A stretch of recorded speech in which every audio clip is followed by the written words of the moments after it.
What is alliteration? Alliteration is a literary device in which a series of words in a sentence or phrase have the same initial consonant sound. It involves the repetition of consonant sounds at the beginning of closely positioned or adjacent words. Writers often use alliteration to create rhythm, emphasize certain words, or make their writing more memorable. For example, Peter Piper picked a peck of pickled peppers. In this sentence, the repetition of the P sound in Peter, Piper, picked, peck, and pickled is an example of alliteration. It adds a rhythmic quality to the sentence and makes it more engaging. Alliteration is commonly used in poetry, prose, and various types of literature for its artistic and aesthetic effects. The next example is another common tongue twister. She sells seashells by the seashore. This phrase is a classic example of alliteration, where the initial consonant sound is repeated in close succession. In this case, the repetition of the S sound creates a rhythmic and musical quality to the sentence. The repeated S sound captures attention, adds a playful tone, and makes the phrase memorable. The purpose of using alliteration in this tongue twister like sentence is not only to convey a simple idea, but also to engage the reader or listener with a catchy and enjoyable sound pattern. The playful and rhythmic quality of alliteration often makes phrases or sentences more memorable and entertaining, which is especially relevant in tongue twisters or mnemonics.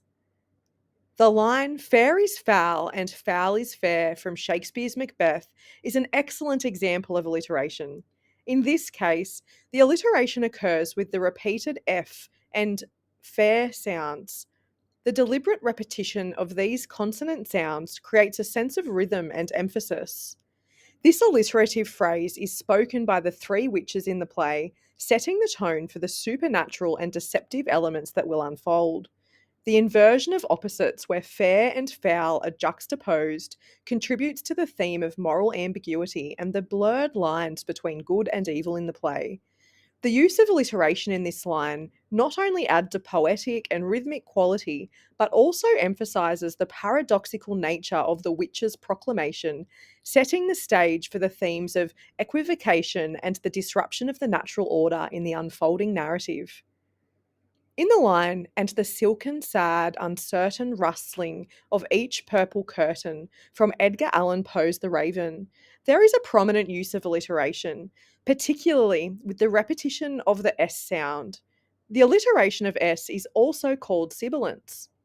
This device creates a soft, flowing, and somewhat haunting effect that contributes to the overall mood of the poem. The repeated S sounds in silken, sad, and uncertain create a melodic and rhythmic quality, enhancing the sensory and emotional impact of the description. The alliteration in this line adds to the atmosphere of melancholy and uncertainty, mirroring the speaker's emotional state and the mysterious, eerie setting of the poem.